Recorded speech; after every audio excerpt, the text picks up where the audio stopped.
யார் இருக்கா உனக்கு வீட்டில் விளையாடுறதுக்கு?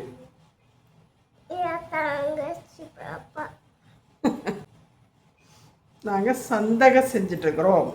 செய்முறை கிடையாது, சந்தகம் செஞ்சுட்டே பேச போகிறோம். ஆமாம், இப்போ சொல்லு.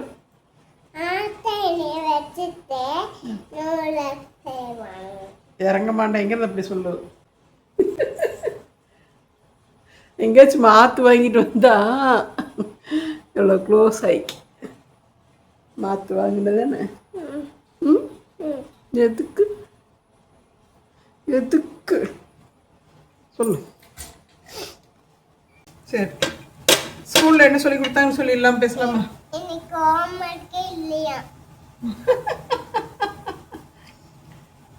என்ன சொல்லி கொடுத்தாங்க கேட்டால் யோசிச்சு சொல்லியிருக்கோம். ஹோம்ஒர்க் இல்லைன்னு கேட்டு டக்குன்னு ஹோம்ஒர்க் இல்லையே இன்னைக்கு. அப்புறம் செல்லம், அப்புறம் என்ன சொல்லி கொடுத்தாங்க ஸ்கூலில்? செல்லக்குட்டிக்கு என்ன சொல்லி கொடுத்தாங்க? ஸ்கூலில் பெயிண்ட் எல்லாம் ஒட்டிட்டு வந்தாங்களாமா. நிறைய வேலை கொடுக்குறாங்க.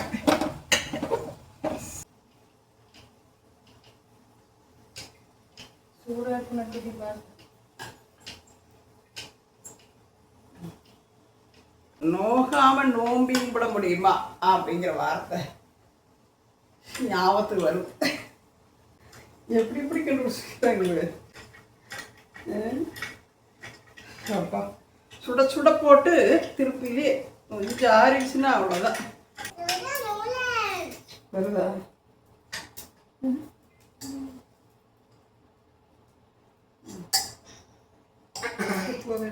இதாகி போய் அடுத்து ரெடியாக இருக்கும்.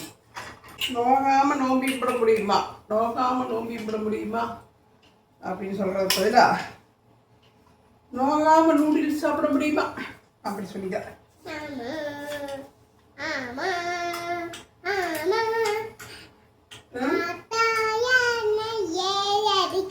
சின்ன பாப்பி பெரிய பாப்பி போய் பார்த்துட்டு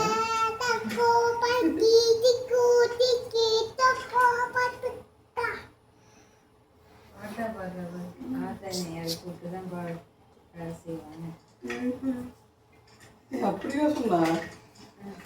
எனக்கு புரியவே இல்லை. காலை கட்டியா பாப்பா? காலை கட்டி போயிட்டா.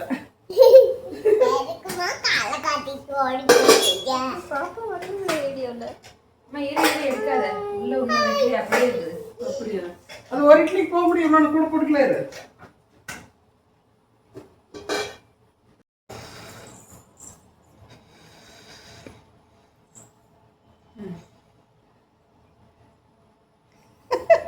பாண்டிச்சிகள், 2 பாண்டிச்சிகள்.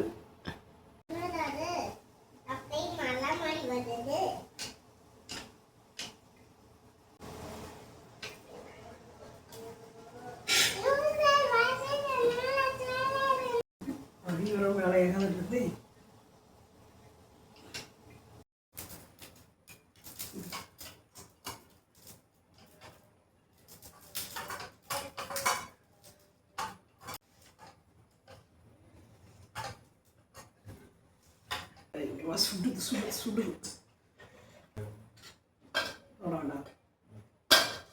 அப்புறம் வேற ஒன்றுமே வேண்டியதில்லை.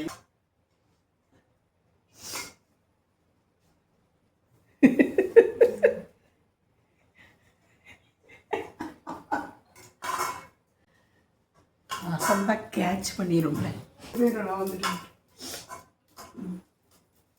எப்படின்னா கல்யாணம் முடிச்சு முதல்ல வீட்டுக்கு கூட்டிகிட்டு வந்து அந்த சந்தகம் வச்சுதான் சாப்பாடு வைப்பாங்க. அதேமாதிரி முதல்ல பொண்ணு மாப்பிள்ளை கூட்டிகிட்டு போனால், அதாவது நங்கையா வீட்லேயே அக்கா வீட்லேயே அப்படின்னா அங்கே சந்தகம் தான் முதல்ல வைப்பாங்க. இதே மாதிரி பெரிய காரியங்கள் முடிஞ்சு பிறந்தவங்க வீட்டுக்கு கூட்டிகிட்டு போனால் முதல் முறையில் அங்கேயுமே சந்தகம் தான் வைப்பாங்க. இது மாதிரி எது தொட்டாலும் முதல்ல ஒரு நல்ல காரியமோ கெட்ட காரியமோ இருந்தால் சந்தகம் வச்சு வச்சு சாப்பாடு வைக்கிறதுக்கு என்ன அர்த்தம் அப்படின்னு யாருக்காச்சும் தெரிஞ்ச சொல்லுங்கள். இது டவுட் இருக்குது. சந்தகம் இன்றைக்கி எங்கள் வீட்டு தாளிக்கிறக்காக ரெடி பண்ணிகிட்ருக்குறோம் நைட் டிப்பனுக்கு.